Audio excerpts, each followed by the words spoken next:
இடத்துல உள்ள வெஜிடபிள் வெண்டர்கிட்ட தான் வந்து அப்பப்போ காய் ஃப்ரெஷ்ஷாக வாங்குவேன். இன்றைக்கி சந்தையினால அவங்க காய் வாங்கிட்டு வரல, வாழைப்பூ வச்சுருந்தாங்க. ஆயனுமேன்னு சொன்ன உடனே நான் ரவுண்ட் போயிட்டு வரதுக்குள்ளே அவங்களே ஆஞ்சி வச்சுட்டாங்க. டெய்லி ஒரு காய்கறிக்காரங்கள்ட்ட வாங்குறதுனால விலை கேட்காம என்ன விலை சொன்னாலும் வாங்கிடுவேன். அதனால் அவங்க எனக்கு வந்து நல்லா வந்து எல்லாமே ஆஞ்சி வச்சுட்டாங்க. நான் வந்து 150 கிராம் துவரம் பருப்பு ஒரு மணி நேரம் ஊற வச்சு அதில் வந்து கொஞ்சோண்டு வத்தல் பொடி போட்டு பெருங்காயம் உப்பு போட்டு நல்லா மிக்சியில் குறை அரைச்சி சாதத்து மேலே வச்சு வேக வச்சுட்டு இன்றைக்கி வாழைப்பூ உசிலி அந்த கட் பண்ண வாழைப்பூவை வந்து நல்லா வந்து வேக வச்சு எடுத்துட்டேன். அதை வந்து இதை வந்து நம்ம வந்து அந்த வேக வச்சதை எடுத்து உதுக்கணும். ஆனால் வந்து கையால் ஊக்க முடியலை, கட்டி கட்டியாக இருந்தது. அதில் மிக்சியில் போட்டு ஒரு ஓட்டு ஓட்டிட்டேன்.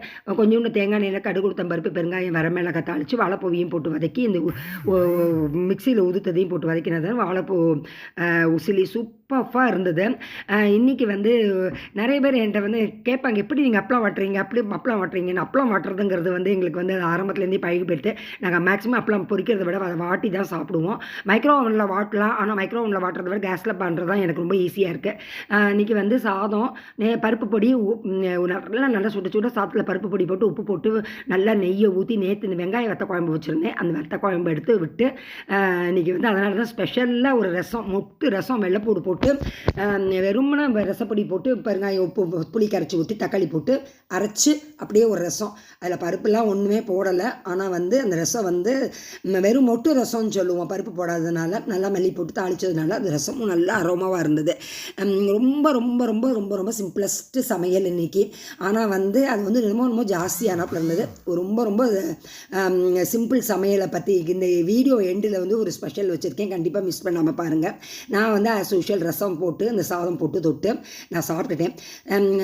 வாக்கிங் போகிறப்ப என்னுடைய ஃப்ரெண்டுகிட்ட வந்து கம்மங்கூழ் அவங்கெல்லாம் அடிக்கடி காய்ச்சி களி கம்மங்கூழ் உளுந்தங்களி நிறைய சொல்லுவாங்க. பட் நாங்கள் அதெல்லாம் பண்ணதே கிடையாது. கம்மங்கூழ் எப்படி பண்ணுவீங்கன்னு கேட்டதுக்கு அவங்க பண்ணியே கொண்டு வந்துட்டாங்க.